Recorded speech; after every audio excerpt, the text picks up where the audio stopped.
Hello, and welcome to Structured Literacy for Multilinguals. My name is Elsa Cardenas Hagen, and I am so delighted to be with you today.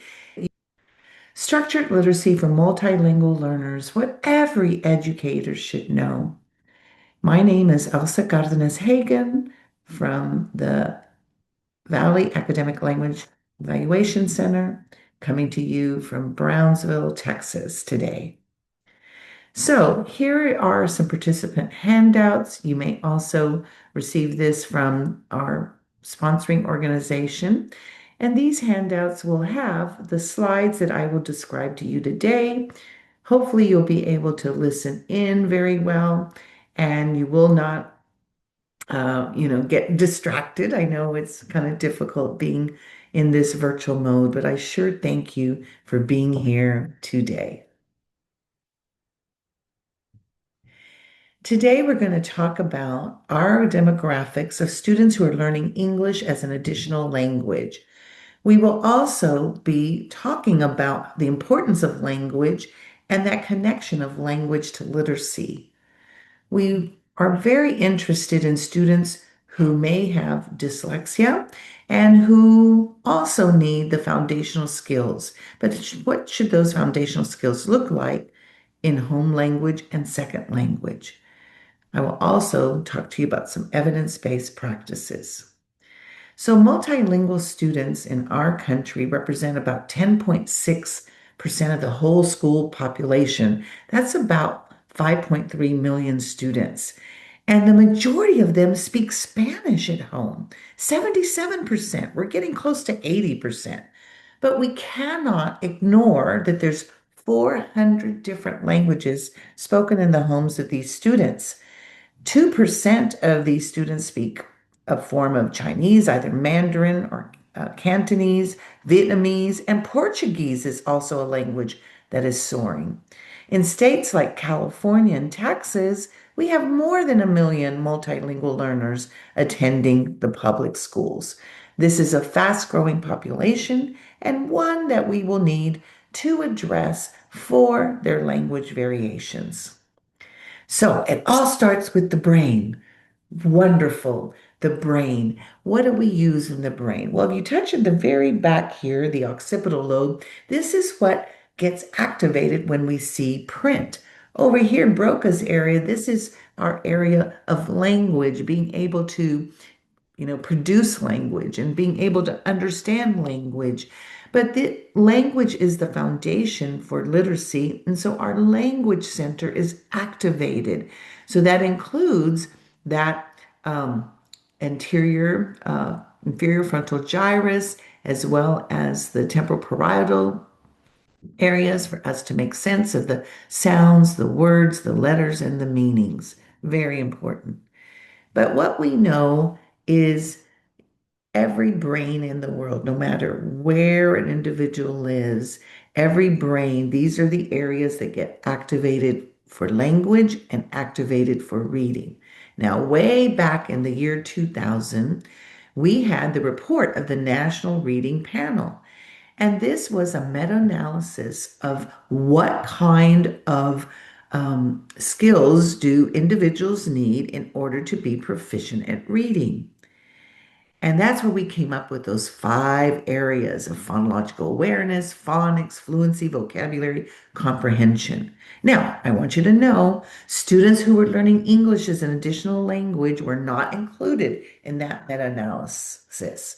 It wasn't until 2006. Do you know about the National Literacy Panel on Language, Minority, Children, and Youth? Raise your hand. Yes or no? This came out in 2006. It was edited by Diane August and Tim Shanahan. And so what we know here are, does this work for these students? And absolutely, yes. We have to focus on phonological awareness, phonics, fluency, vocabulary, comprehension, no matter the language. But we have to make adjustments to meet the needs of these students learning English as an additional language. And what are those adjustments? Using the individual's home language for the development of second language and second language literacy. The more we make connections across languages and bring in those cross-linguistic features because they're a terrific resource, the better for the student.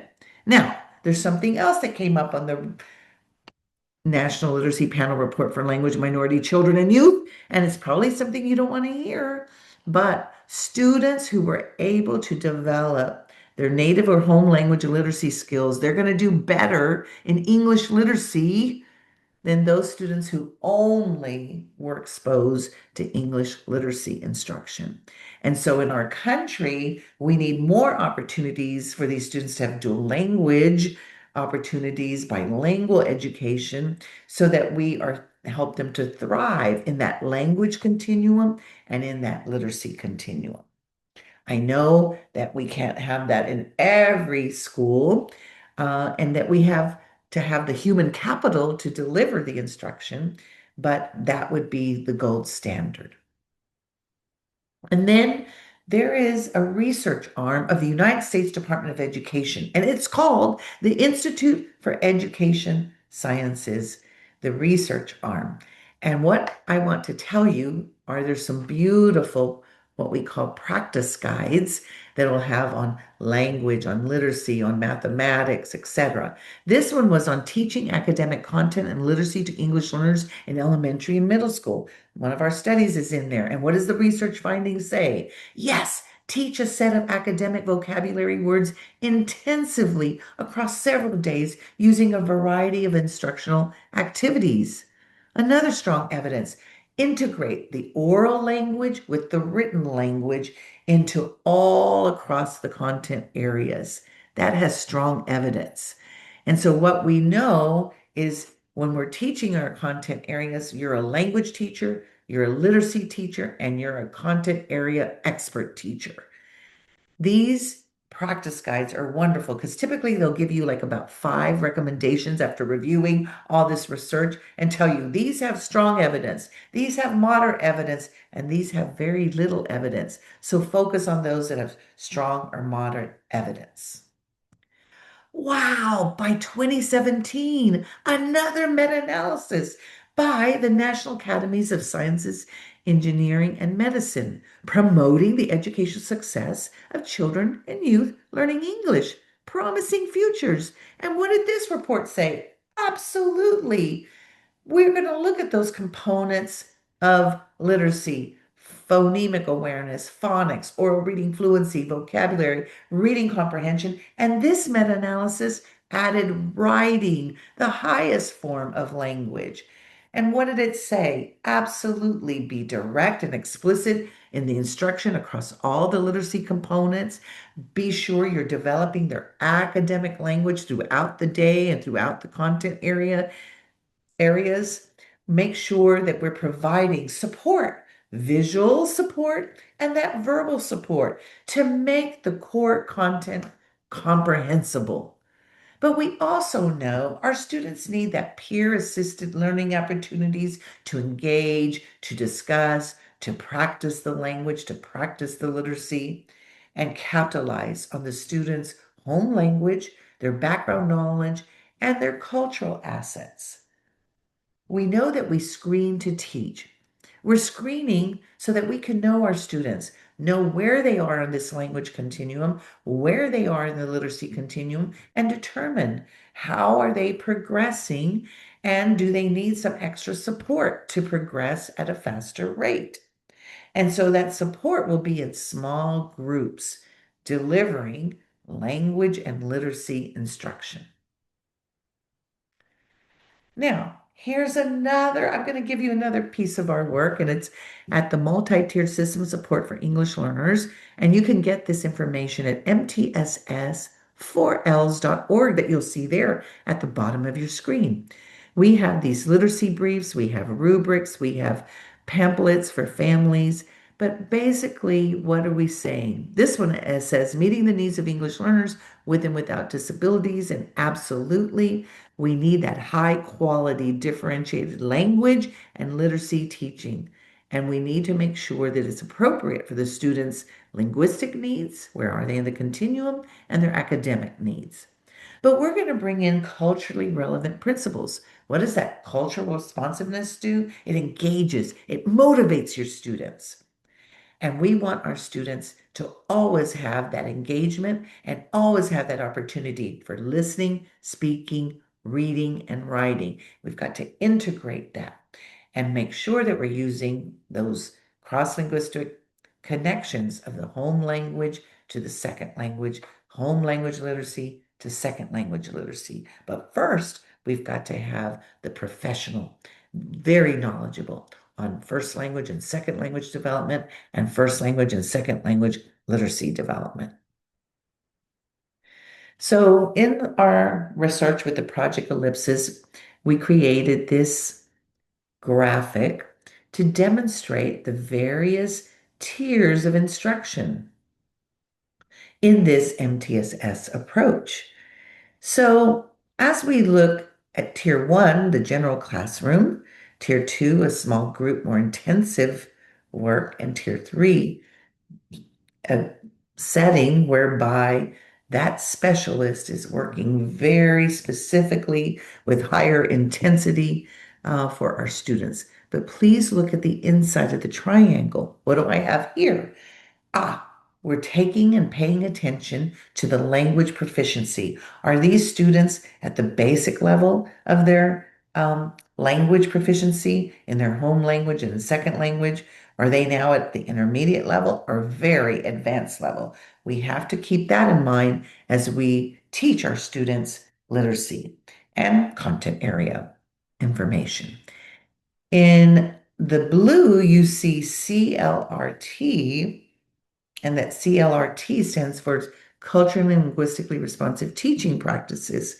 And so we are looking for the engagement of our students, the motivation with the cultural responsiveness, but the linguistic responsiveness brings us great results because we're making connections so that the students will have, some kind of schema, something to latch onto so they can learn all these new concepts. We know that the difference between tier one, tier two, tier three is the layer of intensity. We're going to have a smaller group in tier two, right? We're going to spend maybe about 30 minutes a day with the specialist. Tier three, we're going to spend about 45 to 60 minimum minutes a day with a highly qualified professional in the area of special education or in the area of needs that the student has in tier three. And so in this multi-tiered system of supports for English learners, we also have a rubric. And the rubric is a wonderful tool to see how are you engaging? How are you setting up the systems to be successful? And that is going to be so very important so that our students can thrive. So we need support at all layers of instruction, and we need to keep tabs on how we're doing through that implementation rubric. So now here you have a QR code that will have some of these reports for you. Let me give you a moment to get that.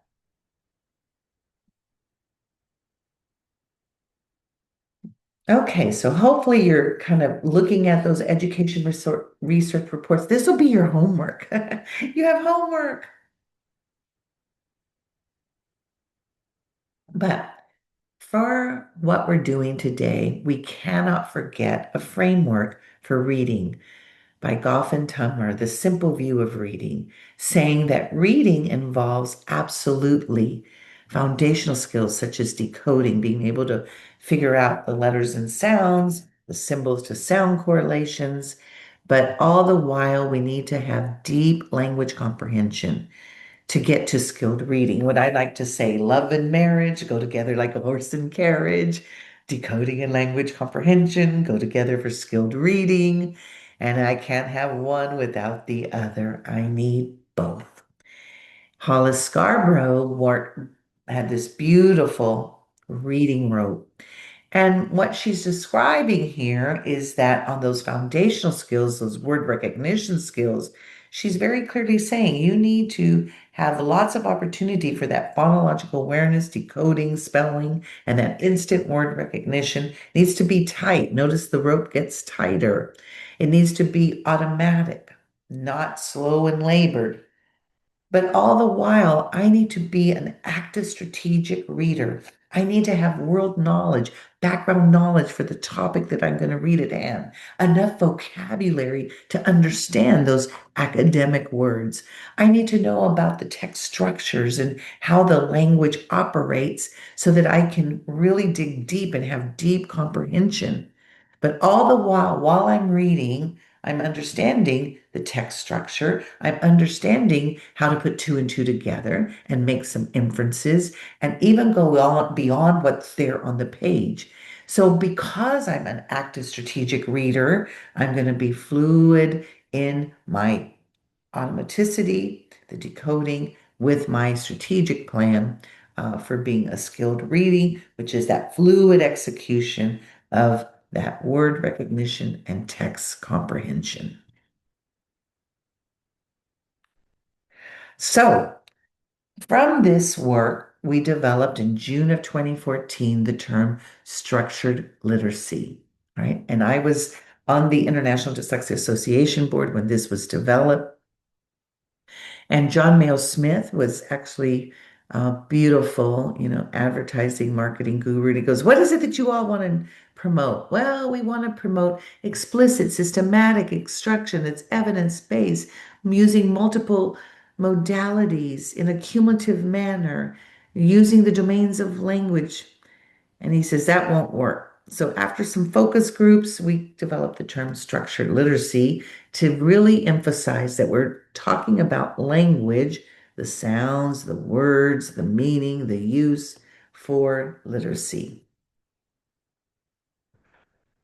But we cannot forget that our brain needs to be paying attention, which is up here, using our reasoning skills, right? Having great working memory. So I'm holding the information, manipulating it to get to that deep reading comprehension. We're not denying that there's other aspects of cognition that are related to literacy acquisition. So in this infographic, we talk about, no matter what tier you're in, the general classroom, the specialized, intervention, or the special education, everybody needs to be implementing structured literacy. Why? Because we have a body of evidence. It's called the science of reading. And what should we be doing? We should be thinking about the domains of language, the sounds, the words, their meaning, the word parts, the syntax, how they're related to one another, what's their function in a sentence, as well as the comprehension and the use. So when we think about that, we want to think about each of the components of language as we think of each of the components of literacy, but we're going to do so how? Directly, explicitly, systematically, following a scope and a sequence. We're data driven, data driven. And we create these beautiful lessons that are planned and purposeful and will help our students to achieve literacy. But structured multiliteracy is looking at these features, but in two or more languages, looking at the components of language as we look at the components of literacy. And so what I say is that multi-language foundation, those are the roots to bear the fruit of structured multiliteracy. And look at the roots. I say there that you have to have that phonology and that phonological system in two or more languages, semantics, the words and their meanings in two or more languages, morphology, having that metamorphological awareness, being aware that there's these small meaning units in words, not in one language, but in two or more languages. And syntax matters, knowing about words and their function to create these cohesive sentences and paragraphs essential for our students. Pragmatic language skills is all about the use, giving the opportunity to use the language. Now, look at the trunk, look at my tree branches, right? Or we'll look at the trunk. How do you deliver your instruction? Systematically, explicitly, well planned, culturally and linguistically responsive teaching practices using those cross-language approaches so that then we can get the students to have that foundation of that phonological awareness in two or more languages, the phonics in two or more languages, the words and their meanings in two or more languages. I'm fluent in my reading across languages. I'm strategic with my reading. I have excellent spelling skills and writing composition skills. That's that multi-language foundations, which bears the fruit of structured multi-literacy. Okay, so we've talked about that, but do you know clearly what makes language? What is language? Language is comprised of these foundational skills of the sounds. Every language in the world has sounds. English has 46 sounds. Some will say 44, so 44 or 46, you name it. Spanish has about 22 or 24, you name it. But what's most important is those sounds blend together to form meanings. That's the semantics. And now we've got these words, right, in front of us, but they have word parts. And those word parts transfer across languages. So having that metamorphological awareness is so helpful for our students. But words matter, and words can change functions depending where they are in the sentences. So syntax is so important, understanding words, their function as we make these cohesive sentences and paragraphs. And then pragmatics, it's all about the use. How are we going to use the language? A formal setting, an informal setting. So, what does phonology do? That component of language. How does that help reading and writing? Well, because I have phonology over here, it's going to help me to do well in phonological awareness, in learning the letters and sounds, and learning phonics. I can decode better, I'm more fluent, and I need it for spelling too. So, phonology is essential for reading and writing. Vocabulary, which includes semantics and morphology. Well, because I understand words, I can understand what my teacher's saying to me. I can read the words and understand them. And because I can almost already predict which word is next, because I have a great vocabulary that helps my fluency, my reading comprehension, and of course, my written language skills. But I must also have the understanding of how words work. What is their function? And because I have that, it really contributes to my reading fluency scores and my written language forms. Pragmatics, it's all about the use. We have social use of language, academic use. But having that opportunity for use of the language, it really helps me to listen, to understand, to speak, to write, and I become very active and strategic reader, understanding the context, the culture, the audience for reading and writing. So put your fist in the air, and I just want to show you something about language. When a baby is born, they coo. 6 months, they babble. Show me one finger. They're speaking their first words, right? When they do this, expect about 50 words towards the end of being one. 2-year-olds, they put two words together. Mas jugo, more juice. A 3-year-old can now use some pronouns. I want juice. Yo quiero jugo. 4-year-old puts four words together, maybe more descriptive. I want orange juice. A 5-year-old is putting together 5 words, sentences, right? And that should be the average. 6-year-olds are kind of finishing up, but a 6-word utterance, that's going to be very important for 6-year-olds. 7-year-olds, it gets more complex, 7-word utterances. 8-year-olds, 8-word sentences, average. And this is fantastic. So you see, we start from just one word, move all the way up to about 8-word utterances. But what about children who are learning an additional language? What about them? Well, they're starting to, when you go to another country and you don't know the language, you start using gestures, looking at the signs. Now we have translators right at our fingertips. But these students are really trying to engage in listening and speaking, and they're showing that they're responding through those gestures and starting to understand. They're still reluctant to speak, but that's a first step. Then they get to the early production stage by Crescent and Terrell, where now they're understanding up to 1,000 words, but they're now using those words in one or two word phrases. Very important. Now, when they're three, they comprehend up to 1,000 words that they're listening to. They speak in one or two word phrases. They'll provide you with short answers, simple yes or no questions or who or what questions. But it doesn't get more pronounced until they're really speaking in these simple sentences in the speech emergence stage. And I want to tell you, there's still going to be grammatical errors. That is typical when you're learning an additional language. And finally, we get to intermediate language proficiency. They're now speaking in complex sentences, right? They have prepositions, prepositional phrases, they have conjunctions, etc. And they can ask for clarification, they can ask for opinions, they can share those out. Very good engagement in the academic level. So, at academic language proficiency, they're understanding the academic words, they're participating in the classroom, they're speaking and using the grammatical structures. And typically, what we see is the vocabulary is the same across different populations of students, different home languages spoken. Excellent.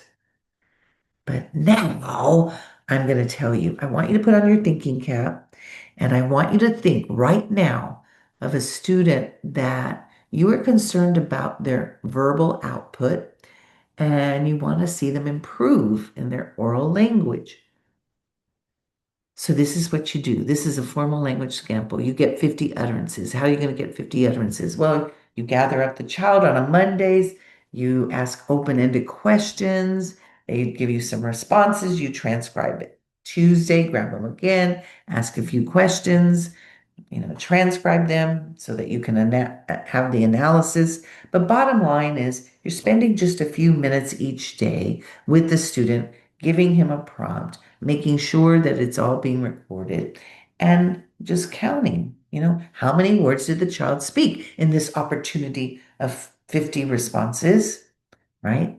And what about the students who need more and need more direction? You'll be able to do this by getting a language sample and determining what are the features of the spoken language that must be addressed for the student to progress in that plan. So here's one. This was a 5-year-old boy that came to me in the summer in June, and he wasn't talking much, and so the family wanted to get him kindergarten ready. So I said, "Oh, can you tell me about your favorite book?" Child says, "No, like." And I go, "Oh, book." He just repeated book, so that was really my fault. "Tell me all about your favorite movie." Like movie. "Which one is your favorite?" "Batman." "What happens in the movie Batman?" "Carve a room." "Oh, all right. Who else is in the room?" "Robin." "Robin friend." "What do Batman and Robin do?" "Fight." "What else do they do?" "Win." "Can you tell me some more?" "No." So you see, I went on to the next conversation, right? "Tell me about your favorite sport." So he was really should have said like bowling. Uh, the ball goes inside ball. So you can see. But now I want you to see that I collected in my conversations of open-ended questions with this student over 5 days, right? And now I have the total number of words spoken. And I'm going to divide the total number of words spoken by 50 to get me the score of MLU. Let me see how many words you count up. Let me give you a moment to count.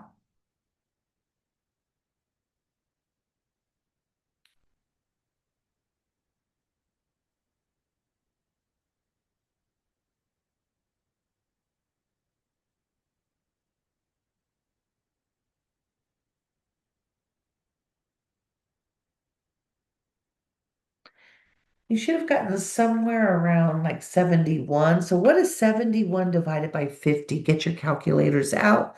71 divided by 50. You can put it in the chat box. What I'd like to say is 71 divided by 50. Hmm. That is an average of 1.42. Now, 1.42, that's like a 1.5-year-old. This child's 5. I need 5-word sentences. So let's go back and look. I didn't see any pronouns. I could make 3-word sentences. I jump ball. I win game. I get towel. Very important to see. So we can build with the pronouns. So we're going to work a few weeks on the pronouns. It's June. A few weeks later, students are speaking in 3-word sentences. But now I want to get to 4-word sentences. So I thought about adding articles. All right. So as we add the articles, I get a towel. I win the game. Then we get more complete in our description of our sentences. Excellent. And then I wanted to work on adjectives for describing. I didn't just start with all adjectives. How about some color adjectives? Oh, I want the blue ball. Mom wants the red ball, right? Size adjective. I'll have the large pencil. Bethel's going to have the small pencil, right? So those prepositional phrases add complexity, as do the adverbs and adverbial clauses. But the main idea here is talk, talk, talk. Give the students opportunity for talking. At MTSS for ELS.org, we also have this rubric called the ELONS, the English Language Oral Narrative Scale, where we're looking at the speech patterns, we're looking at the use of words, we're looking at the grammatical components, right? Um, and really trying to see where on the continuum are the students in comprehension, vocabulary, grammar, fluency, pronunciation. Very important. So take a look at that website. Lots of free resources there for you. All right. So now we're going to talk about the connections across languages. Look at Spanish and English. Look at the similar consonant sounds b and k and d and f and g and l and m. Let's look at Arabic and English. B, d, f, k, m. Let's look at Vietnamese. B, d, f, m. Yeah. Now, what are they going to have trouble with? Those short vowel sounds.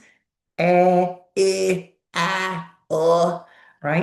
I had trouble with the sound j, right? And j, all, Those are all challenging sounds. But we're going to do something special. Put your hand on your vocal cords at the J and the J. It was the hardest sound for me. Say, but we have CH in our home language of Spanish, right? So say ch, ch, ch. Didn't vibrate. Now add voicing to it. J, j, j. Very good. Spanish has a medial D, and sometimes they'll write father, Fader, and I want you to say good for you. Ah, you're processing in your language that medial D is the English TH voiced. Very good for you. We know that OO exists in English, not in Spanish, but the OO, right, um, really sounds like ooh. The Spanish trilled R and the English R sound. Very important. Spanish also has a soft R. So if I say the word letter, like I'm going to write a letter to the editor, letter might be pronounced as letter or written as letter. So it's missing that medial T. So we're going to add that for students. What about Arabic? Same thing. There's no p in Arabic, but there is b. Touch your vocal cords. B, b, b. Turn them off and say p, p, p. Very good. There's no l sound in Arabic, but we do have the sound for f, and those are similar sounding concepts. But in all these languages, S blends at the beginning of words are problematic. So we want to tell our students, oh, don't add that extra eh to it. It starts with show me your teeth. And then in Vietnamese, we have mostly 1 or 2 syllable words. English consonant clusters are very challenging for these speakers.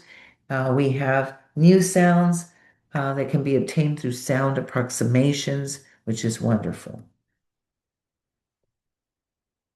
But now let's look at phoneme awareness and think about if I have the skill in my home language, I'm going to have it in the second language. All right. And we know that they're correlated. Your Spanish phonological awareness is correlated to Spanish reading. English phonological awareness correlated to English reading. But now let's look across languages.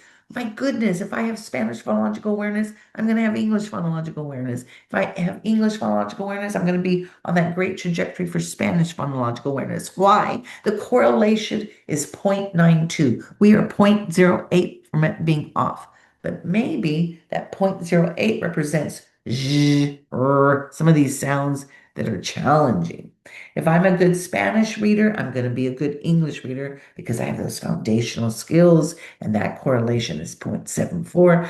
Either way you look at it, these are high correlations. And your Spanish phonological awareness predicts your English word reading, and your English phonological awareness predicts your Spanish word reading. All that wrapped up in one simple slide. But as we instruct our students, what we want you to do is focus on a targeted sound. Tell your student what you're focused on, what's the purpose of the lesson. And students, we know that the sound j is a challenging sound, so we're going to practice it. Say the word ham, everybody. Ham, change the to j. Jam. Let me show you a picture of some jam. This is my strawberry jam that I will spread on my toasted bread. Say the word bet. Change b to j. What's my new word? Jet. Excellent. Look at the airplane. It's another word for jet. What is this word in your home language? Avión. Can you use the word in a sentence? Oh, he jets around the country each and every day. Now, say the word pig, change the p to j. What's my new word? Well, I thought it was going to be a dance, but my son showed me jigs for fishing. All right. And so this is another word with that picture vocabulary card that's so helpful to figure out the meaning. Say the word hog, change the to j. My new word is jog. We can jog in place, bringing in total physical response, right? What is this word in your home language? Now, can you use it in a sentence? So basically, we use it in sentences. Awesome. So, what did I ask you to do? I asked you today to think of a targeted sound for your phonological awareness. I asked you to include the visual supports. I asked you to come up with a friendly definition. I asked you to make connections across languages. And I asked you to always have your students speak in complete sentences, not a one-word response, two words, but three, four, or more. So now let's get to phonics. I first have to learn the letters and sounds. So say jam, say jog, say jet. What sound did you hear at the beginning? J. Very good. The sound is j. Let me write the words for you to say. See, Jam, Jog, Jet. Jam, jog, jet.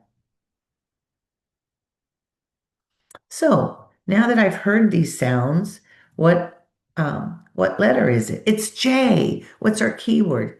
Jaguar. That helps me to remember the sound. What's the sound? J. J, Jaguar, J. Repeat it. J, Jaguar, J. Do you have this letter in your home language? You do? What is it called? Ota. What sound does it make? Do you have this key word of a jaguar? Jaguar. Oh my God, there's a lot of connection. But in your language, it's h, and in this language of English, it's j. All right. So we have to make sure that we're understanding this key word to unlock the new sound. Now, what we're going to also do is have you turn to your partner and tell your partner, right? Tell your partner about the letter name, keyword, and sound. We don't really have too much time for that, so we'll move on. Then we'll move on to reading, writing, J, jaguar, J. Now, I want to warn you. We know in English there's these syllable patterns, right? That we have syllables that have a vowel followed by a consonant. That's when we say the short sound like eh. We know that we have syllables that end in a vowel. They'll say their name, A-E-I-O-U. We know we have syllables that have a vowel followed by a consonant and a silent E. Those vowels are going to be the long sounds, A-E-I-O-U. The vowel pair, um, these are the students that have to blend together those two letters to make a new sound, pie. And in Spanish, that's pie. And although these words look similar, they're not the same in meaning.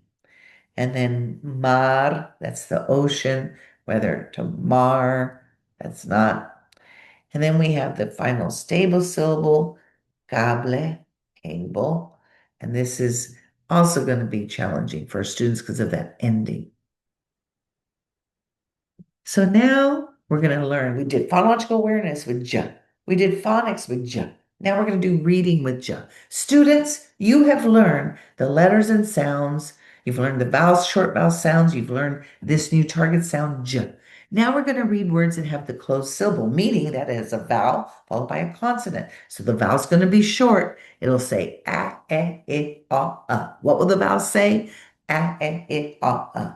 Excellent. So now prepare row one. Ready, read. Jam, jet, jig, jab, jam. Read it with fluency. Jam, jet, jig, job, jab, jab. Okay, I have a question for you. On that row one, which words not only begin with j, but also have the a after it? Tell me.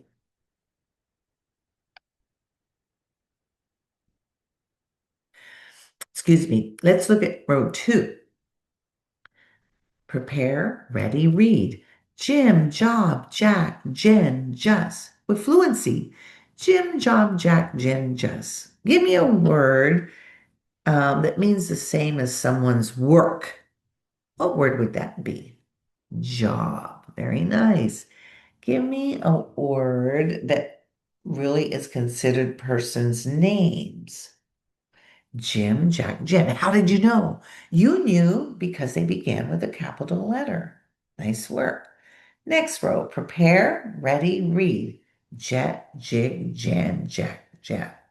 Fluency, jet, jig, jan, jack, jab. Which word can serve as a noun, person, place, or thing, a verb, an action word, and a describing word, an adjective? Jet. We talked about the jet in phonological awareness being like an airplane. We're going to jet out of here when we're done. And I have jet black hair, describing my hair. Very nice. Pragmatics, prepare row four, ready, read. Just, jam, jig, jab, jet. With fluency. Just, jam, jig, jab, jet. Now I have a question. Let me put it in a saying. This is the use of the language. If I wanted to say, I was only kidding, what word can I use in place of only? Just. Tell me the sentence. I was just kidding. Very, very nice. Now, let's look at that word jam. We talked about it being what? A spread, but I was stuck in a traffic jam, or I don't want to jam my finger, right? So what we know is pragmatics is all about the use and the multiple use of words.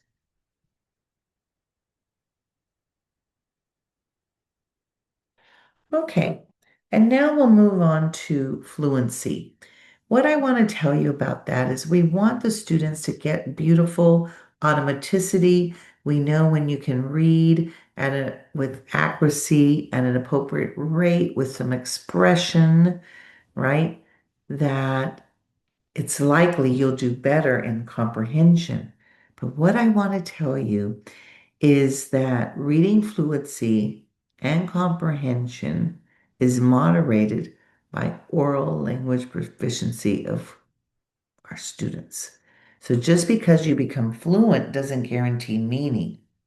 Our students will need to know the text, the sentence structure. They'll need to know the text structure. They'll need to be able to work on the phrasing, the expression, the vocabulary, developing the oral language because they are learning to read as they're learning the language. They're doing that simultaneously. So this is going to be important to realize. And so some of the things we need is to work on the cadence of the language. So let's practice. Um, I might here they're going to be working on that sound j that we've been working on, the ng that says right? The r and the z. And our topic is the kind of the work that people do, artisans. Let me read the first sentence. Jim makes rings for his job. Your turn. Jim makes rings for his job. The rings are for men and women. The rings are for men and women. Jim rubs the rings with the cloth. Your turn. Jim rubs the rings with the cloth. Jim is content with his ring. Jim is content with his rings. Zach is an artist. Zach is an artist. Zach makes red pots with zigzags. We can make the zigzags in the air. Zach is content with his red pots. He's happy. Ren sings songs for his job. Ren sings songs at the zoo. So very nice. I'm really teaching you, and we can do echo reading, we can do partner reading, we can have them do pencil swings, but we're here putting on these super segmental features, making sure they've got the cadence of the language, the phrasing. Then we can read it again to really get to the deep comprehension. Good work. But you're not going to have comprehension without understanding words and some good word learning strategies for students who are learning English as an additional language are cognate awareness and morphological awareness. A cognate is a word that looks similar in spelling and meaning. Look at the word canoe. It looks the same in English and Catalan, canoe. In Spanish, Italian, Portuguese, canoa. Look at the word in French, in German, Ukrainian. You can figure out that these words, right, have similar meanings. But we also need to make sure that we're teaching it explicitly. Here's an example of explicit cognate awareness training. The word is author. Say the word author. Do you know the word in your home language, Spanish? Autor. Say it. Autor. Put your hand under your chin. How many syllables in autor? Your mouth open twice. It's two syllables. How many in English? Author. Your mouth open twice. Two syllables. How many sounds in the Spanish word autor? Let's try. Out or. There's four sounds. How about in English? Author. Author. Only three. Very good. How many meaning units in author? It's got two. OR is the thing that, or person who, and auth, person who authorizes, person who writes or composes. Now, can the word author be used as a noun? Yes. He is the author of the book. Can it be used as a verb? He will author another book. In Spanish, can it be used as a noun and a verb? No, only in English. Can you use the word in a sentence? I plan to author two more books. Can you describe the similarities and differences in the spelling? In Spanish, it's autor. It's missing the H. In English, it has an extra H. Nice work. I can do the same with prefixes, roots, and suffixes. 60% of the English language comes from Latin, 15% from the Greek. I can get 75% of words here by knowing these word parts. Say bicycle, bilingual, bifocals. What did you hear that was the same at the beginning? Bi. Let me write the words for you to see. Bicycle, bilingual, bifocals. What's the same? Bi. Let's figure out the meaning. A bicycle has how many wheels? Two. My bifocals have how many lenses? Two. If you speak two languages, hola, hello. You're bilingual. That means two. Bi means two. Can you think of other words? If I live in a home of two cultures, I'm bicultural. If a soccer ball has two colors, it is bicolored. Very nice. So we're going to create a word wall that's going to have our prefixes, roots, and suffixes. We're going to have them in English and Spanish and other languages, and we're going to practice using them. And we're going to make sure that we listen for them, that we use them, and that we read and write them. By means to. Very good. Now, we'll end today putting it all together for reading comprehension. And this comes from the National Reading Panel report, saying these are the evidence-based strategies for reading comprehension. Our students need to be monitoring their comprehension, engaging with others in cooperative learning, having organizers, the graphic and semantic organizers that really will lay out that text structure. But our students need to answer questions and generate them, and also be able to summarize. So that's a lot to do and a lot to remember. So I have an acronym. The acronym is 3PV, 3RQ.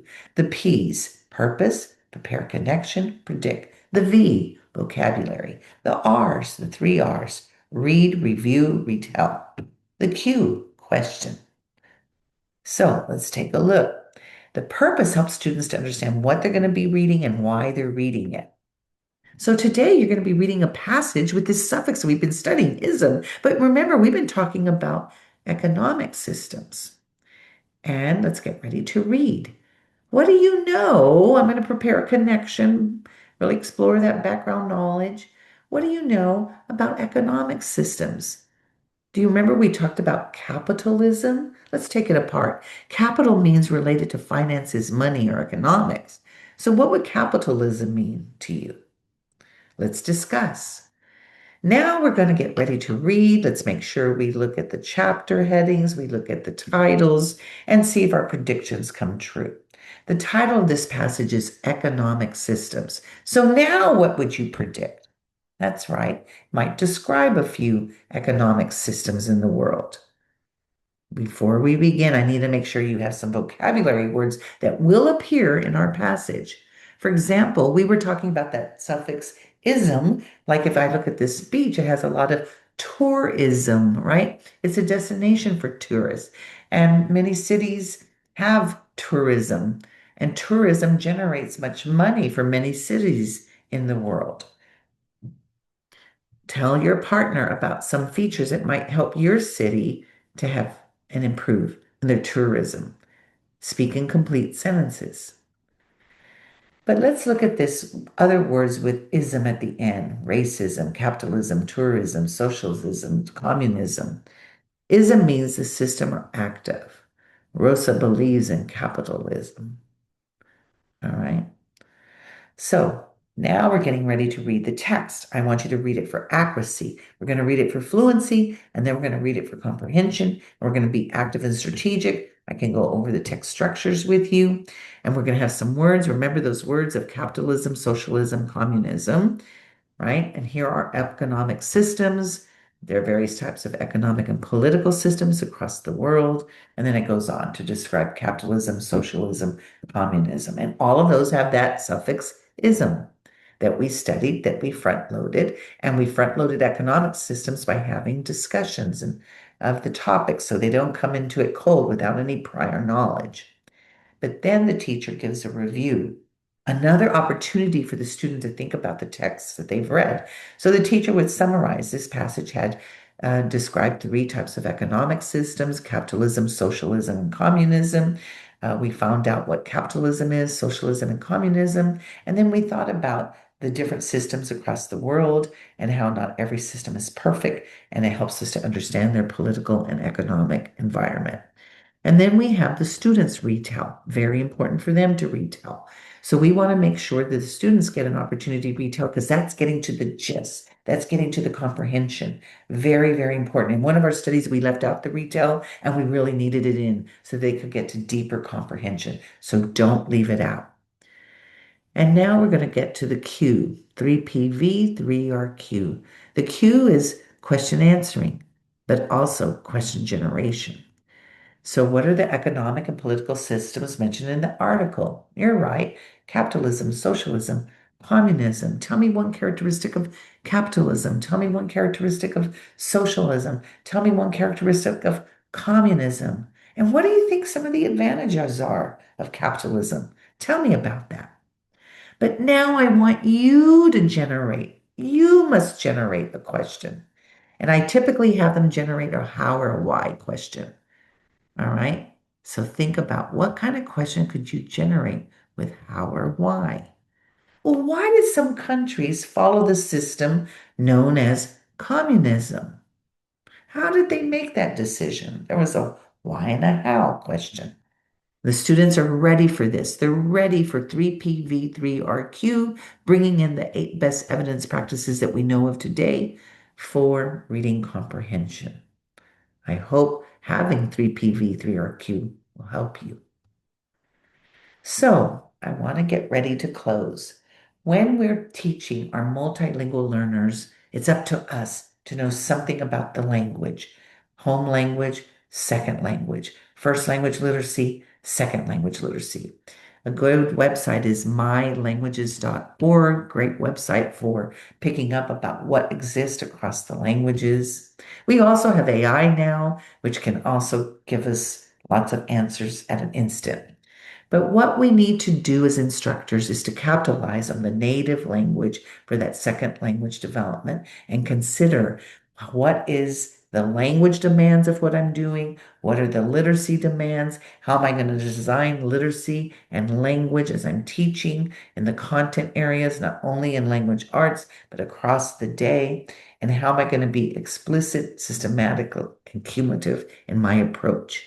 And how am I going to use those cross-linguistic features to help my students have that meta-linguistic skills that we want them to have?